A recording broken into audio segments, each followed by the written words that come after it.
Sure. I mean, I fully agree. I rarely disagree with Narcissus, but I'm hoping I'll push back a little bit on the notion of deterrence. I actually like your translation of the deterrence in Armenian, Zispel, which, if you translate it back to English, comes to containment, which I think is a much better term, I would argue, in explaining and understanding security than deterrence. Deterrence, deterrence to me, I think, works until it doesn't. And I would say that deterrence has beauty is in the eyes of the beholder.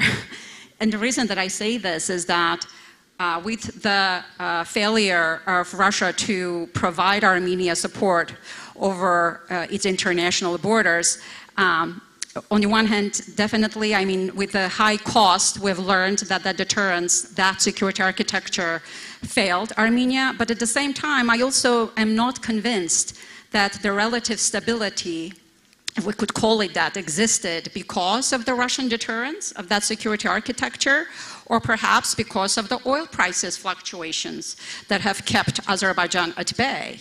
There are some studies that do indicate that certain oil-producing countries that are actually short in reserves are more likely to start wars than others that have a rich in endowments. So that's a little bit on deterrence, but I fully agree that thinking about deterrence in terms of military technology is limiting. It can also be dangerous. There are quantitative studies that do demonstrate that arms race eventually does produce war.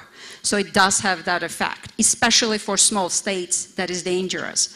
So deterrence, understood traditionally, I agree with you, Narcissus, we definitely need that. Let's look at Taiwan, who also is in a somewhat similar situation as in Armenia, and people are talking about a porcupine policy for Taiwan, essentially arming Taiwan to the teeth.